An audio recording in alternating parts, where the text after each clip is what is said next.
이 심리학이라는 게 선생님이 쓰신 책에 따르면 다른 사람보다 나 자신에게 포커스를 맞춰서 마음을 변화시키고 나를 자각하고 하는 내용이잖아요. 네.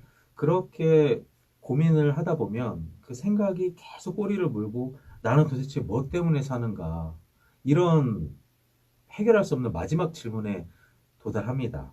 종종 저도 그랬고요. 그런데 저자 선생님께서 생각하시는 나는 도대체 뭐 때문에 사는가 이런 생각 드신 적 없어요? 저도 했죠. 네. 엄청 했죠. 네. 원래 이런 것들은 우울증에 걸렸을 때 더 많이 고민하고요. 정말 우울증이라는 거 저는 아. 모르겠습니다만 경험을 해보고 아니, 우울증 있으실 것 같은데 왜 그러세요? 우리 중에 우울해 제일 보여요? 우울해 보여. 아니, 좀 한 톤 밝게 하시면 우울해 보이지 않을 것 같은데. 지금 많이 감추고 있어요. 아, 그래요? 지덕구님이 제일 우울해 보여. 이런 질문을 저도 할 때가 있었어요. 네. 그러니까 되게 삶이 이제 어떻게 살아야지 목표를 잃었을 때 하고요. 우울했을 때 하고요. 아니면 여러 가지 사건의 계기가 있는데, 저도 되게 고민이 많았어요. 무엇 때문에 사는가를 한 1년 가까이 고민을 한 것 같아요. 1년씩이나. 그럼요. 네, 예를 들어 심리학이 정답을 알려줄 수 있는 것들은 짧게 끝내서 정리를 할 수가 있어요. 한 네. 일주일이고 한 달이면 끝나요. 근데 네. 이런 삶의 근원적인 질문은요, 굉장히 오래 걸려요. 근데 이거를 끊임없이 찾다가 심리학에서 답을 얻으려고 하고 굉장히 많이 찾았는데, 심리학에서 뭐라고 이야기하냐면, 심리학에서는 인간이 삶을 살아내는 생존이 이 심리학에서는 인간의 삶의 근원이다라고 이야기를 하더라고요. 그렇죠. 네. 동의합니다. 살아내는 것 자체가 인생의 그 목적이다라는 얘기예요. 음. 그래서 살아내는 것이 인생의 목적이라면 우리는 사는 그것 자체는 이미 인생의 목적을 달성을 했어요. 네. 다만 그 과정에다가 어떤 의미를 부여하고 어떤 삶을 살고 얼마나 보람되게 만들어가는 그 과정을 채우는가는 각자가 만들어 나가야 되는 거거든요.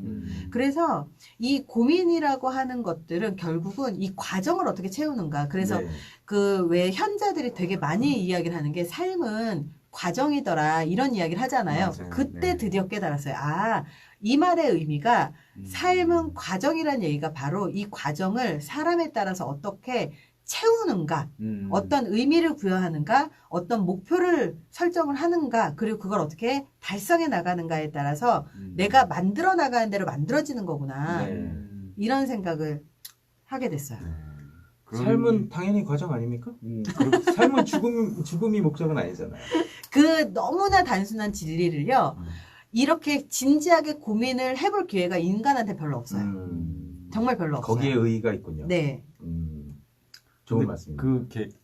생각하게 되신 계기가 있다면 어떤 우울증이요? 힘드셨대잖아요. 왜 자꾸 아픈 걸? 아니, 왜냐면, 우울증이 왔을 때 우울증도 우울증인데요. 우리가 이런 고민을 하게 되는 계기가 두 가지가 있어요. 한 가지는 우울증이고 또 한 가지는 뭐냐면, 그 자기의 삶의 목표를 달성했을 때예요. 네. 근데 이때가 제가 그 두 가지가 같이 왔을 때예요. 왜 그러냐면 삶의 목표를 달성했을 때라는 게 의미가 사실 연봉도 얼마 정도 있어야 되고 뭣도 사회적인 위치가 어느 정도 있어야 되고 그리고 뭐가 있어야 되고 이런 여러 가지를 제가 목표를 설정을 했었던 게 있었어요. 근데 그 목표를 언제 달성했냐면 2012년도에 달성을 하고 나서 네. 그 다음부터 그 다음부터 굉장히 목표를 잃어버리고 있었던 상태였어요. 그래서 그 상태에서 앞으로 어떻게 살아야 될 것인가를 고민을 하는 가운데 또 메르스도 오고 막 그 돈도 못 벌고 막 그게 굉장히 많이 겹쳤었거든요. 네. 그러다 보니까 어떻게 살아야 되지? 라는 고민을 하면서 동시에 이 고민의 근원은 두 번째가 뭐냐면 어떻게 살아야 되지? 앞으로 내가 먹고 살려면도 같이 들어가 있었어요. 미래에 대한 어떤 네. 두려움도 같이 네, 오셨던 왜냐하면 거군요. 지금까지는 잘해왔지만 이러다가 여기에서 돈을 못 벌면 어떡하지? 아주 근본적인 질문. 그래서 그 질문을 하면서 다시 목표를 설정을 하는데 되게 재미있는 게 꿈을 이룬 사람들이 원래 우울증 오는 거 혹시 들어보셨어요? 꿈을 이룬 사람들이 예. 그런 것 꿈을 같아요. 이루고 맞아요. 나면 맞아요. 원래 꿈을 이루고 나면 원래 그로기 상태가 온다고 그래요. 그러니까 우울증이 온다고 얘기를 해요. 복권 당첨된 사람들도 당첨된 다음에 인생이 망가지잖아요. 예, 맞아요. 네. 그러니까 목표라는 게 그래서 중요한 건데 그 달성한 사람들 한 번씩 그 우울증이 오는데 저도 그것 중에 하나였던 것 같아요. 그래서 어떻게 하면 이 미래를 뭐 이끌어 나갈 것인가, 어떤 목표를 설정을 해야 될 것인가, 내가 처음에 시작했을 때 하고 싶었던 목표를 다 달성을 했는데, 그래서 그 과정에서 좀 여러 가지 고민들을 함께 한 거죠. 그러면 목표를 설정하는 것 자체는 중요한 거고 그 목표가 잘 달성된 다음에 다시 또 새로운 목표를 향해서 또 가는 것들 이런 게 또 중요한 거예요. 네, 그래서 저는 그 우리가 그런 얘기 하잖아요. 왜 게임을 그 휴대폰 게임 해보시죠, 두 분 다? 네네. 안 합니다. 안 해요? 네. 게임이 뭐죠? 꼭 하시는 분들이 저렇게 대답을 하시죠. 별을 네. 보세요. 별을 보세요. 휴대폰 게임을 하다 보면 왜 레벨업을 하는 게임이 있고 레벨업이 안 되는 게임이 있잖아요. 근데 그렇죠. 레벨업이 안 되는 게임은 안 하죠. 아, 그렇죠. 재미가 동기부여가 없어요. 안 네, 돼요. 재미가 없어요. 근데 레벨업이 되는 게임이라면 진짜 미친 듯이 해요. 밤새 잠을 안 자고 해요. 막 잠을 못 자요. 이거하고 인생이 똑같거든요. 좋은 비유인데요. 예, 이게 진짜. 되게 인생이 똑같은 게 뭐냐면 사회심리학에서 행복에 대한 정의를 두 가지로 내려요. 그러니까 행복에 대해서 두 가지의 설명을 하는데 한 가지는 쾌락주의적인 행복을 얘기해요. 쾌락주의적인 행복이 뭐냐면 먹고 자고 싸고 놀고 하면 기본적인, 행복하다. 네. 그리고 두 번째가 뭐냐면 자기 실현적인 행복이에요. 자기가 목표한 바를 달성해 나가는 과정에서 달성을 하고 나면 행복하다. 근데 이 두 가지는 같이 가야지 한 가지만 간다고 해서 그게 행복한 삶은 아니다라는 의견이에요. 그러니까 그 이론으로서 이제 나와 있는 건데, 이론상으로. 네, 이론상으로 근데 제가 나와 있는 건데, 배웠던 게 메슬로우의 욕구 단계 이론에 따르면 네네, 욕구 5단계 네, 맨 네, 마지막이 자기 실현적 네네. 자기 실현이죠. 일단 네. 하나가 되고 나서 그 다음 단계로 넘어가던데. 아, 그게 원래 네. 그 처음에는 이론이 이 그 생존의 욕구에서 뭐 안전의 욕구 이렇게 넘어간다라고 얘기를 하지만 사실은 나중에 심리학 그 이론이 바뀌었어요. 아, 그럼 네, 제가 옛날 걸 알고 바뀌었어요. 있군요. 네, 바뀌어가지고 요즘 공부 안 했죠.